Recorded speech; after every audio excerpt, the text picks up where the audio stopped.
嘿，大家好，我是 Mike， 欢迎来到 Dr. Mike 的投资频道。今天是2022年2月13号周日。我们知道俄乌局势的发展必将在下周影响美国股市的走势。在今天这个视频，我首先跟大家更新一下俄乌的最新形势，包括拜登和俄罗斯总统普京的最新电话会议，聊一下 AMD 安摩电这只股票在周五为什么暴跌了10个百分比，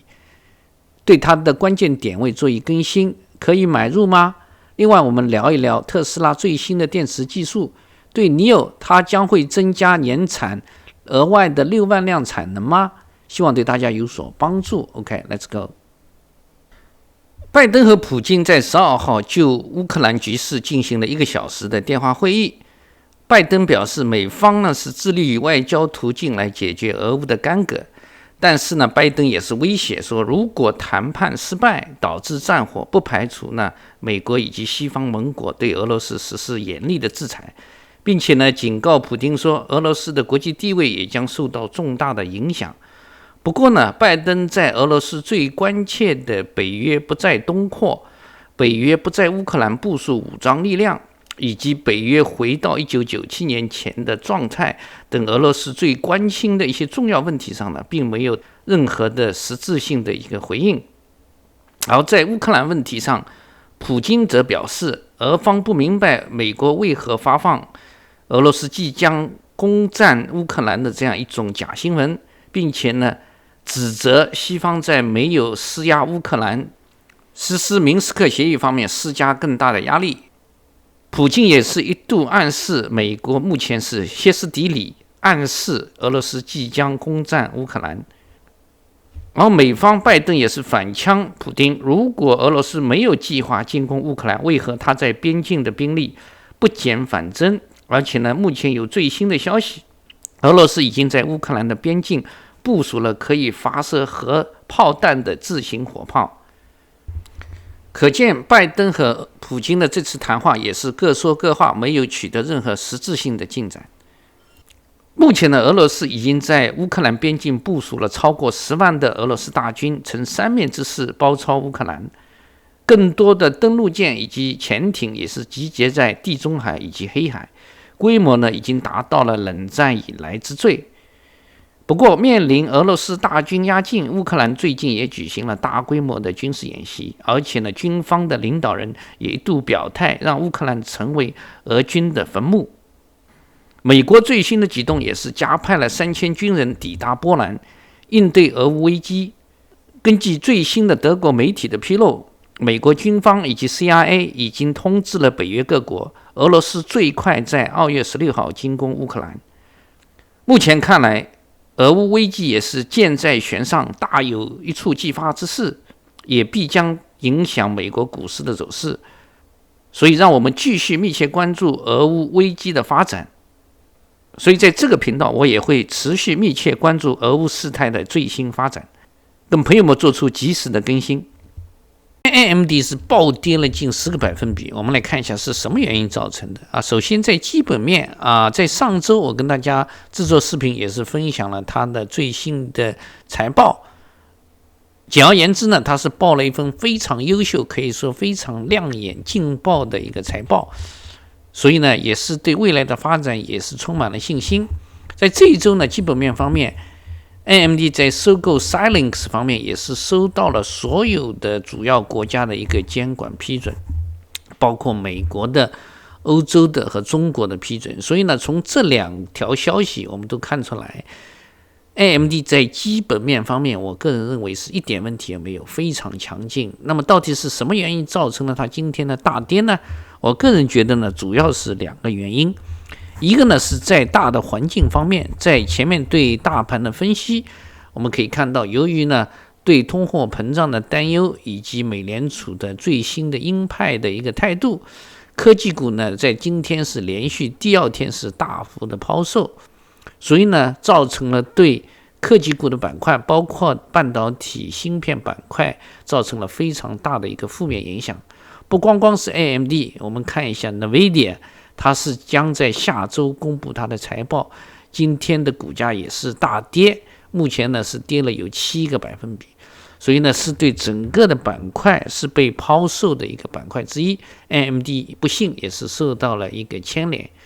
第二个方面呢，从屏幕上方我们可以看到 AMD 在今天呢也是出现了一个 inside trader。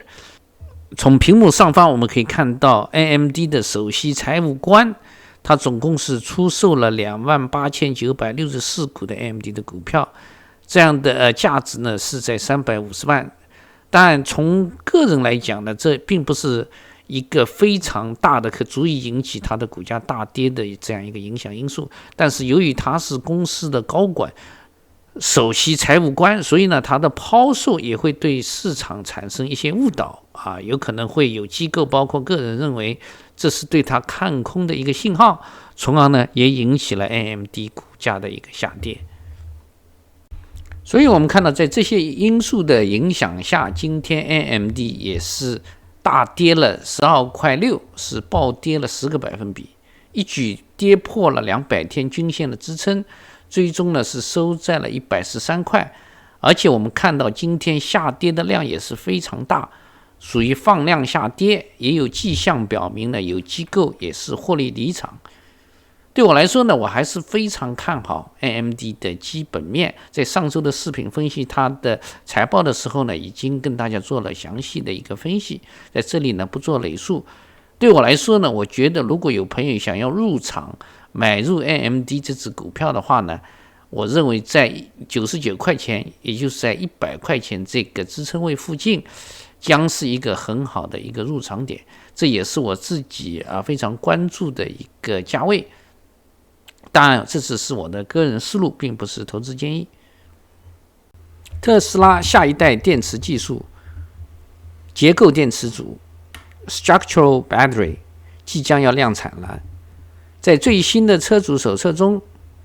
已经出现了结构电池组的相关信息。什么是结构电池组呢？它是特斯拉提高续航、降低售价的关键一环。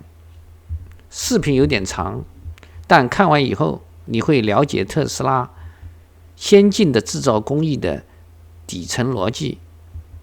目前的新能源车的电池组需要由一颗颗电池组成模组，再由模组组成电池包 pack， 最后固定在底盘。不仅相关零件多，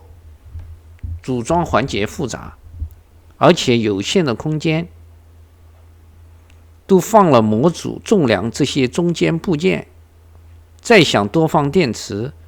就没地方了。结构电池组指的是底盘电池的一体化设计，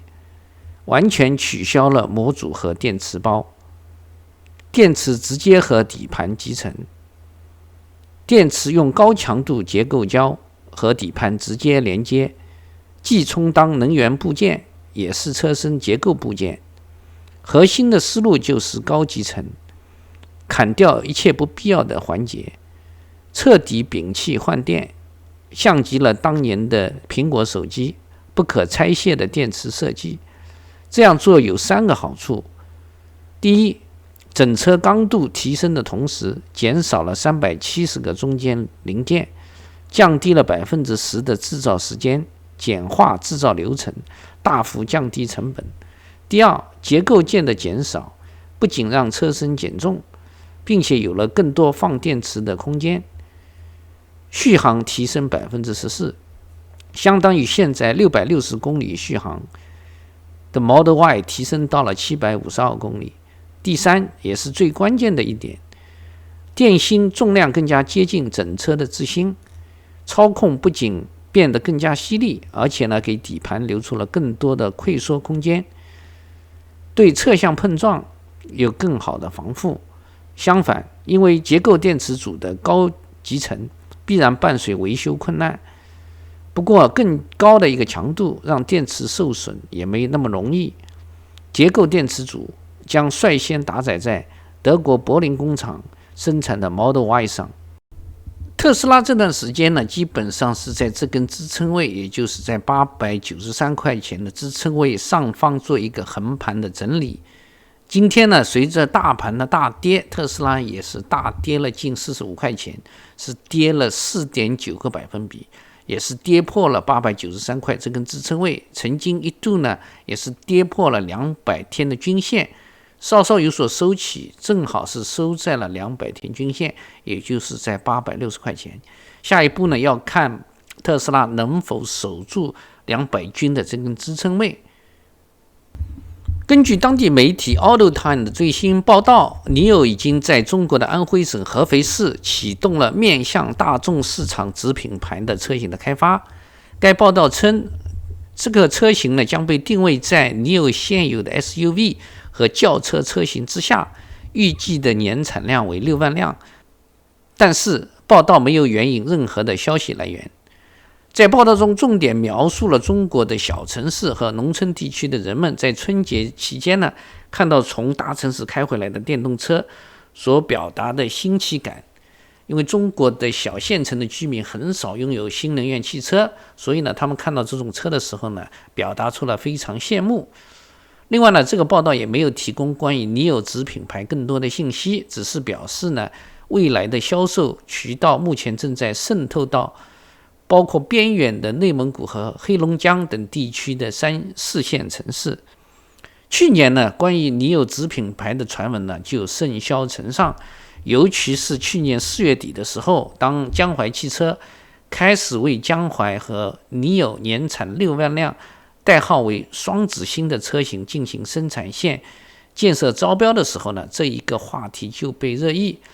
直到去年的8月12号，在第二季度财报后的电话会议上，NIO的创始人李斌也是最终确认未来将推出一个子品牌。当时呢，李斌就表示，未来呢将通过新的品牌进入大众的市场。这一方面的准备工作呢已经开始，并且呢已经建立了一个核心团队。在他眼里呢，NIO的这个子品牌与本身未来的品牌之间的关系，类似于丰田与 Lexus 之间的这样一个关系，或者说大众与奥迪之间的这样一个关系，并且呢，李斌认为NIO品牌的价格低于特斯拉，但是呢，整个用户的体验将会在中国市场超过特斯拉。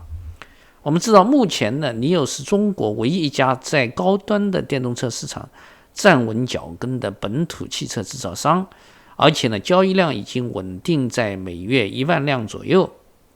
市场呢，现在对NIO的 ET5 的车型也是寄予厚望，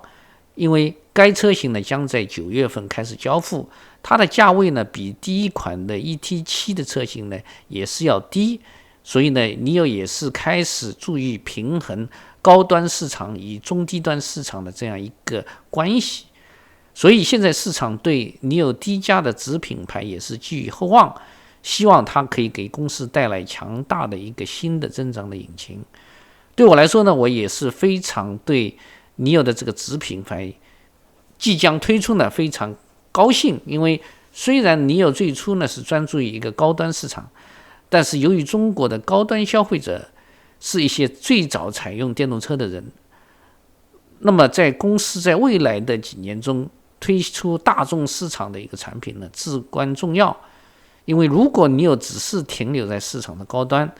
不可避免的呢，它就不会像专注于大众市场的竞争对手，像小鹏啊、理想那样拥有大量的数据。因为呢，最终这些大众市场有可能会有更多的车辆的产出。所以呢，我觉得NIO从整个战略来讲，做一些平衡的调整，推出大众市场的品牌，我认为也是帮助它的基本面的一个长远发展，对它是一个利好消息。今天和大家做一更新。NIO周五的走势，我们看到刚刚开盘呢，它有一个快速的上冲，达到了25.7块左右呢，遇阻回落。虽然呢想要尽力的恢复，但是呢达到了25.4块以后呢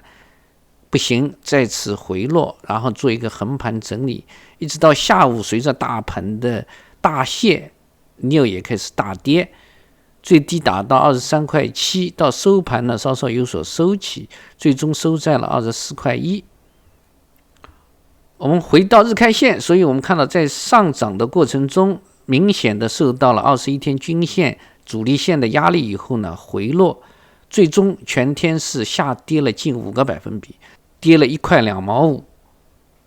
从尼尔的基本面呢，从前面我的分享，我们看到它也是在逐步的向前发展。但是呢，目前尼尔的股价呢，主要受大盘的影响，所以呢，下一周也主要看大盘如何的走向，也会影响尼尔的股价的走势。对尼尔来说呢，他也是胳膊拧不过大腿，他的公司的基本面也不可能与大盘对抗，所以呢，下周还是让我们密切关注大盘的走势。对于我来说呢，我的尼尔最近也是没有做任何的变化，还是持有我原来的仓位。好的，这是今天的视频。如果您喜欢今天的视频，不要忘了点赞。如果您还没有，请点击视频下方订阅我的频道，打开小铃铛，您可以在第一时间收到我新的视频的通知。转发并且评论，谢谢。我们下个视频再见。